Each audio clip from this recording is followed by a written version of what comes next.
Muy buenos días, muy buenas tardes, muy buenas noches. Seguramente la mayoría de nosotros podemos recordar alguna discusión en que nos vimos envueltos, un debate o una conversación acalorada, un alegato que por su efervescencia fue creciendo hasta hacernos conscientes de que teníamos que parar, hacer una pausa, disculparnos, casi como escuchando en nuestro interior una voz que nos decía: para, alto, ten prudencia, no sigas. Y seguramente obedeciendo a esa voz, tuvimos que golpear nuestro ego, dar la razón a nuestro oponente. ¿Le ha sucedido alguna vez? Leemos en el Evangelio de Juan, en el capítulo 5, un momento de mucha tensión. Este suceso se desarrolló ardientemente como una peligrosa discusión entre los judíos y Jesús, porque a la vista de ellos Jesús quebrantaba el día de reposo y se presentaba en esencia como Dios. Por favor, sígame en la lectura del Evangelio de Juan, capítulo 5, versículo 15 al 25.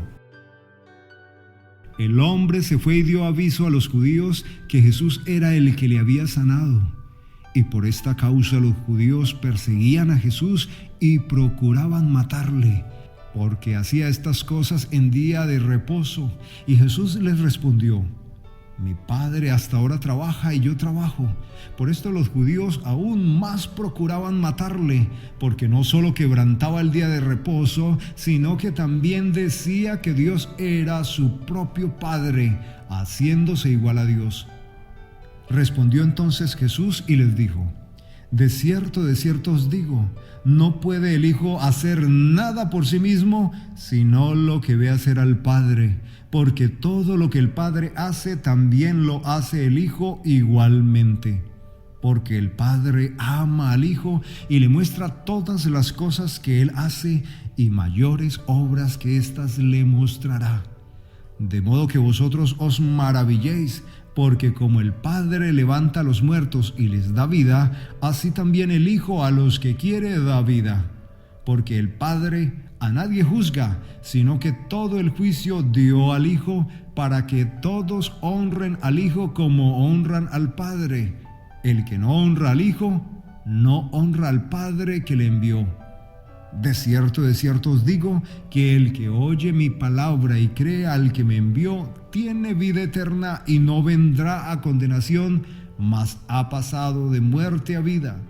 De cierto os digo, viene la hora, y ahora es, cuando los muertos oirán la voz del Hijo de Dios, y los que la oyeren vivirán. Tremenda discusión se enmarca sobre este momento de gracia, de misericordia por parte de Jesús a un paralítico, y las dos acusaciones que le hacían los judíos a Jesús.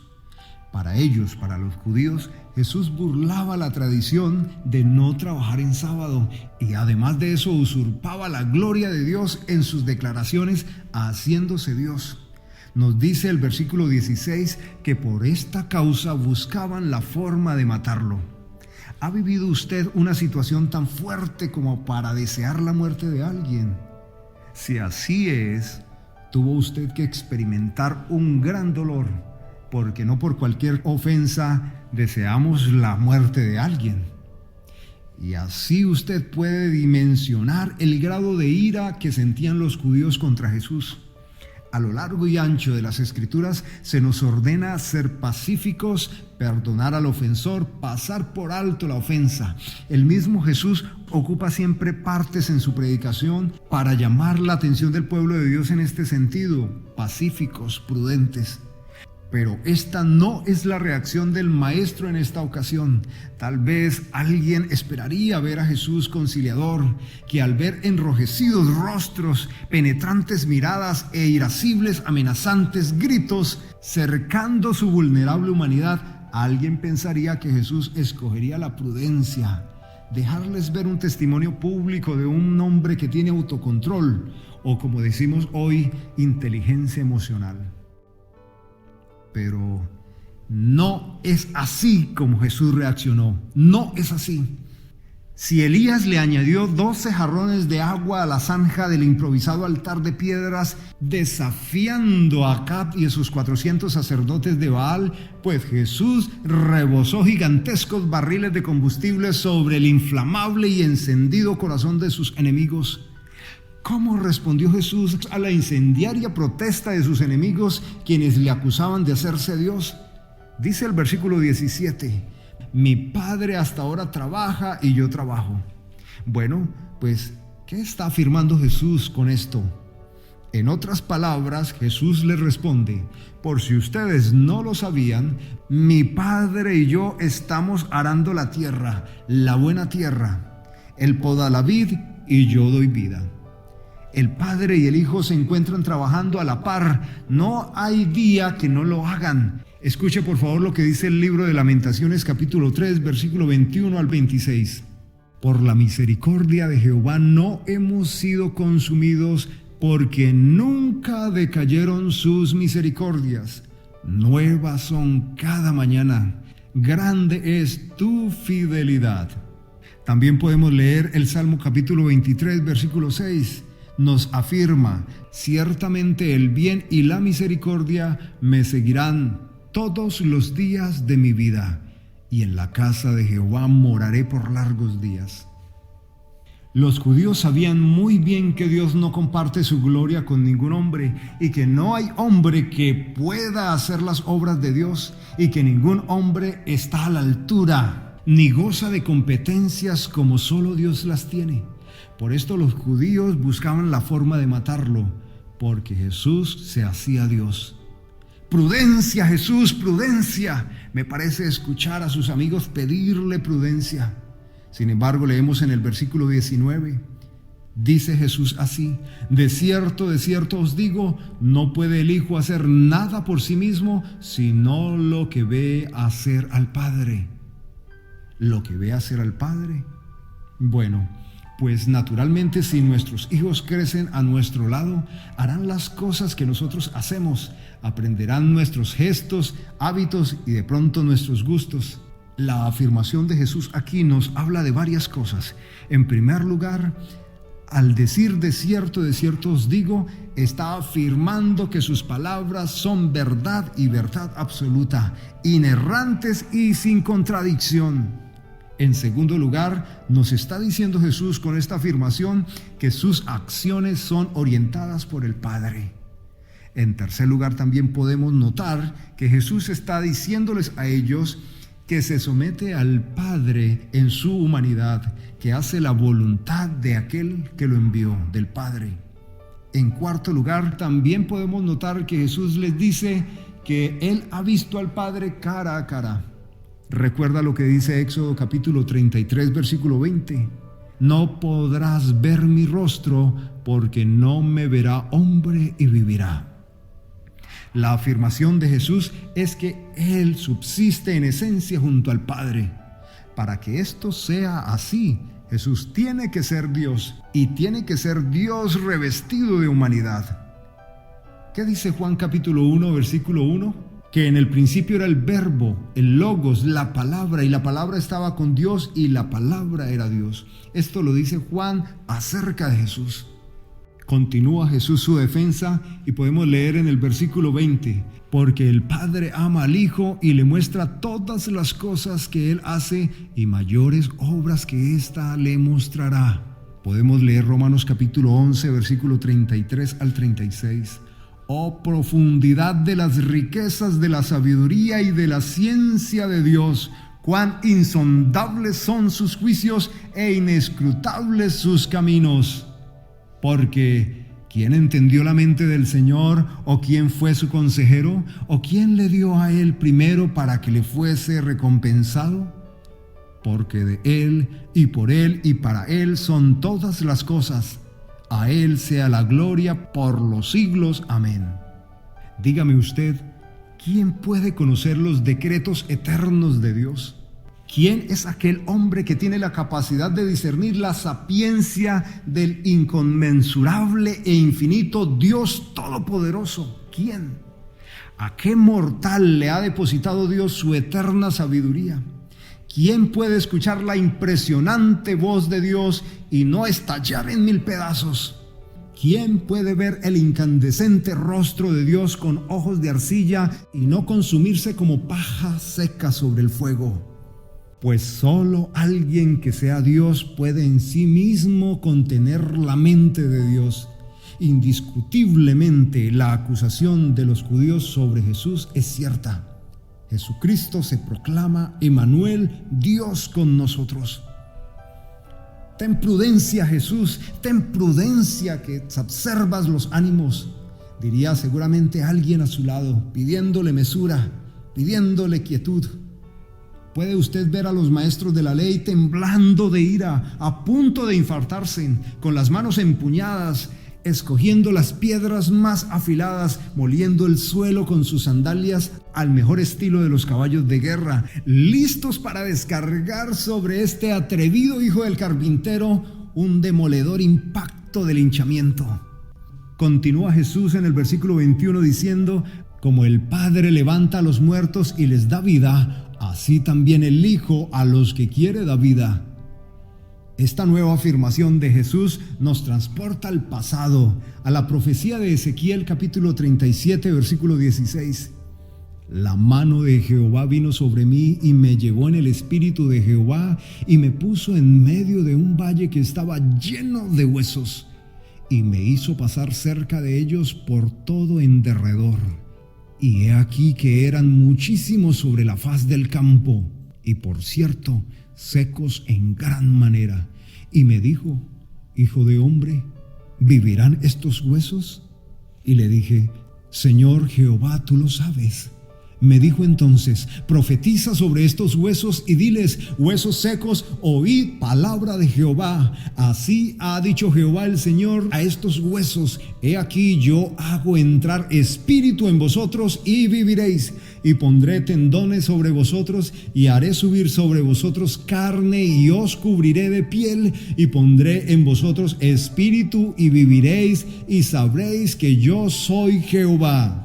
Esta dramática profecía es un maravilloso testimonio del determinado propósito de Dios para la salvación, entendida como la resurrección de los muertos.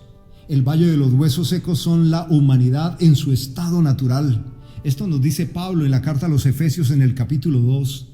Y Él os dio vida a vosotros cuando estabais muertos en vuestros delitos y pecados.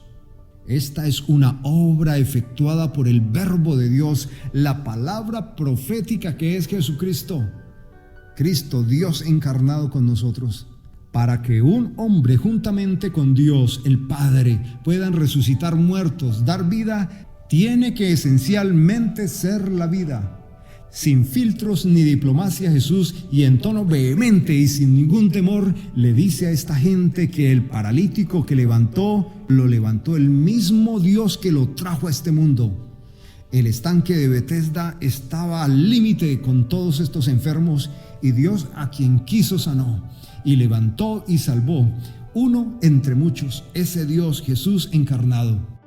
Jesús, Dios a quien quiere da vida porque Él es Dios. Parece que Jesús está como metido en graves problemas en este momento, pero Él no se detiene.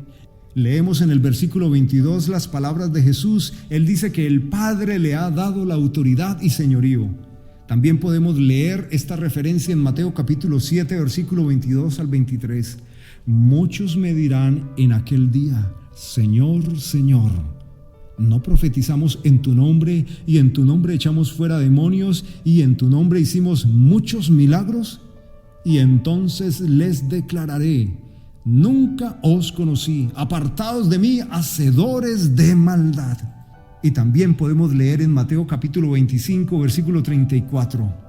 Entonces el rey dirá a los de su derecha: venid benditos de mi Padre, heredad el reino preparado para vosotros desde la fundación del mundo. Este Jesús, poderoso en obras y en palabras, Señor de los débiles y desamparados de los oprimidos, sin ningún cuidado de ofender a nadie y mirándolos a los ojos, les aclara que Él es el Rey de reyes y el Señor de señores, que el que no lo honra a Él, no honra al Padre, que el que quiera adorar al Padre primero tiene que rendirse a sus pies de la misma forma como lo hizo María Magdalena. El que quiera ir a la gran ciudad celestial tiene que atravesar una puerta estrecha. Esta gloriosa ciudad que conduce al trono de gracia no solo tiene una entrada, sino que es una puerta, y esa puerta es muy estrecha. No se puede entrar con ninguna obra de artífice. Solo puede entrar por ellas niños, jóvenes, adultos y ancianos, mujeres, hombres, con las manos vacías, con los pies descalzos, con vestiduras blancas que cubran su desnudez. Esa puerta estrecha es Jesús. Quien cree que el Padre lo envió, puede creer que Él es Señor. Y por lo tanto, si cree en el Hijo de Dios, si cree que el Padre lo envió, tiene entrada en el reino de los cielos. Colosenses capítulo 1, versículo 15 nos habla de Cristo Dios, de la perfecta relación del Hijo y del Padre. Nadie puede ver a Dios, pero Cristo es Dios en forma visible. Él existe desde antes de la creación y es supremo Señor de toda ella. Con su poder creó todo lo que hay en el cielo y en la tierra, lo que se ve, lo que no se ve, ya sean ellos seres espirituales, poderes, autoridades o gobernantes. Todo ha sido creado por Él y para Él. Cristo existe antes que todas las cosas y todo el universo sigue su curso gracias a Él. Querido amigo, amiga que me escucha, hoy usted tiene que tomar una decisión. Sí, usted tiene que tomar hoy una decisión. Si Jesús es todo lo que dijo ser, entonces Él es Dios y usted debe creer en Él, conocerlo, entregar su vida a Él y vivir para Él. O como los judíos de aquella época, entonces buscar su muerte. Hoy Jesús le habla directamente a usted y le dice: yo soy el camino, la verdad y la vida. Y nadie se reconcilia con el Padre.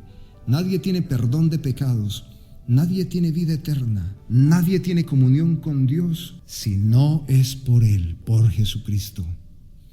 Oremos juntos. Precioso Padre, agradecemos este momento.